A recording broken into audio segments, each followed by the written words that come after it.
조금 전에 MBN이 단독으로 취재한 가수 정동원 씨 관련 얘기가 전해지고 있는데요. 김묘성 기자님, 어떤 내용입니까? 네, 트로트 무대와 각종 예능 프로그램에서 맹활약 중인 가수 정동원 군이 무면허 운전 혐의로 검찰 수사를 받고 있는 것으로 MBN 취재 결과 확인이 됐습니다. 아하. 정동원 군의 나이는 2007년생으로 올해 나이 18살입니다.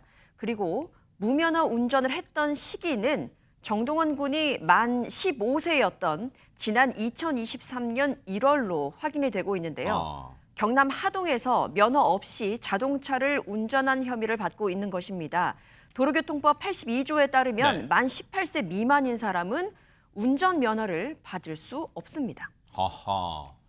지금 설명처럼 만 18세 미만은 운전면허 자체를 딸 수가 없어요. 근데 지금 정동원 씨는 당시에 정동원 군일 때, 군이라 불릴 때, 즉 2023년 만 15세 때, 즉 법적으로 면허가 없는 무면허 상태로 운전했다는 게 지금 드러난 거예요. 근데 보세요, 김현주 평론가님, 지금 2023년 2년 전 일이 뒤늦게 드러난 이유가 혹시 있습니까? 바로 휴대전화 때문이라고 합니다. 그러니까 이 일이 벌어진 것은 이미 2년도 훨씬 전의 일이었는데 이게 2023년 모습이랍니다. 2023년. 네네. 그렇습니다.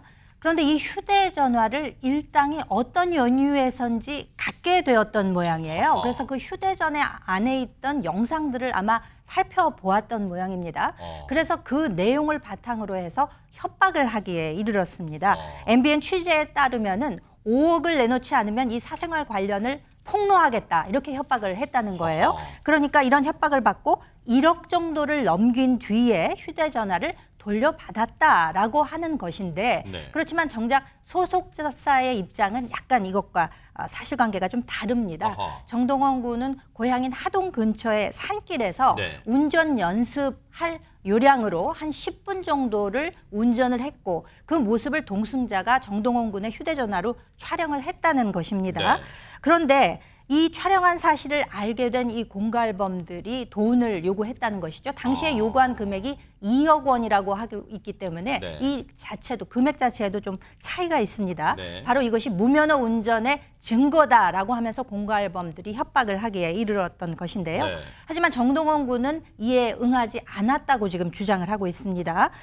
본인이 잘못한 것을 뉘우치고 법적인 처벌을 받을 것을 각오하고 이 공갈범들 일당을 경찰에 신고했다고 그렇게 밝히고 있습니다. 아니 근데 보세요.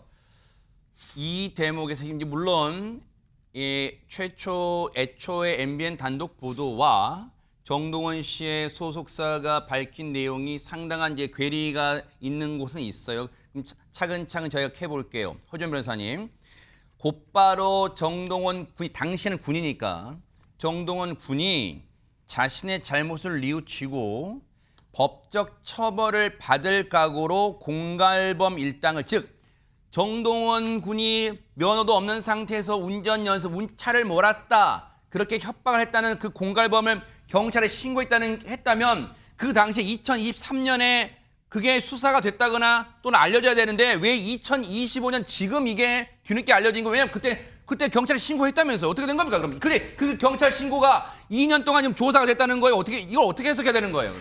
일단 지금 정동원 씨가 개인적으로 갖고 있던 영상이었기 때문에 그때 당시에는 이걸 경찰에서 인지수사할 상황은 아니었던 것이라는 생각이 듭니다. 그런데 지금 어떤 경위로 인해서 이 공갈범들이 정동원 씨의 휴대전화를 확보를 한 상황이고, 특히 그 안에 있던 무면허 상태에서의 운전 영상, 왜냐하면 나이를 보면, 그 영상이 촬영된 시기를 보면 정동원 씨가 면허를 원천적으로 취득할 수 없는 나이에서 운전을 하는 모습이 찍혔다는 것을 아마 공갈범들이 확인을 했던 것 같아요. 그렇겠죠. 그렇기 때문에 그걸 빌미로, 물론 다른 내용도 있을 수 있지만 지금 알려지기로는 그걸 빌미로 정동원 씨를 협박을 하면서 5억 원을 내놓으라, 이렇게 얘기를 한 상황이라는 생각이 들거든요.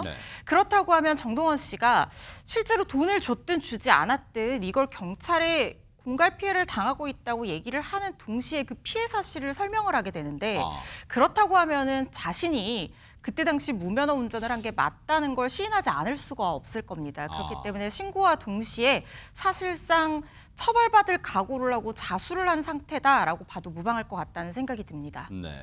일단 안진용 기자님, 사실 이게 보기에 따라서는 이게 적지 않은 파장이 일 수 있는 문제예요. 그러면 앞으로 이 사안이 지금 MBN 단독 취재로 알려졌어요. 물론 이제 이 세밀한 내용은 소속사 측의 입장과 MBN 취재 내용이 조금 다른 부분이 있습니다만 그건 이제 경찰 조사를 통해서 밝혀내면 될 일이지만 지금 이 부분이 앞으로 정동원 씨의 어떤 활동에 어떤 영향을 미칠 수 있을까요? 당연히 악영향이 될 수밖에 없고요. 왜냐면은 정동원 군은 이 사건이 불거졌던 비슷한 시기에 또 다른 논란이 한 번 있었습니다. 같은 해 3월에도 자동차 전용 도로에서 오토바이를 몰다가 경찰에 적발됐는데 그 당시에도 도로교통법 위반으로 입건이 됐었죠. 당시 경찰은 정동원 씨가 미성년자인 점과 초범인 점을 고려해서 기소유예 처분을 내렸는데 이 시기적으로 따졌을 때 그거와 유사한 시기에 이 같은 일이 또 발생했다는 게 이미 밝혀진 거고 또한 본인이 잘못을 인정했기 때문에 그 부분에 대한 처벌은 불가피해 보이거든요. 네. 사실 어릴 적부터 굉장히 활동을 열심히 해온 정동원 씨에 대해서 많은 이들이 응원을 해왔고 또한 지지를 해왔습니다. 하지만 이 같은 일이 이렇게 연속적으로 벌어지고 있고 나이도 이제 미성년자를 넘어서 성인으로 가고 있는 상황 속에서 이 같은 구설이 잇따라 벌어지는 거에 대해서는 결코 좋은 판단을 받을 수 없을 것으로 보입니다. 일단은 경찰 수사를 뭐 계속 받아왔는지는 모르겠지만요. 앞으로도 이제 이미 이제 언론 보도로 만천하에 드러난 이상 이 계속 성실하게 조사를 받고 당분간은 자숙하는 모습이 필요하지 않을까 그런 생각해 보는데요. 앞으로의 상황도 좀 예의주시해 보도록 하겠습니다.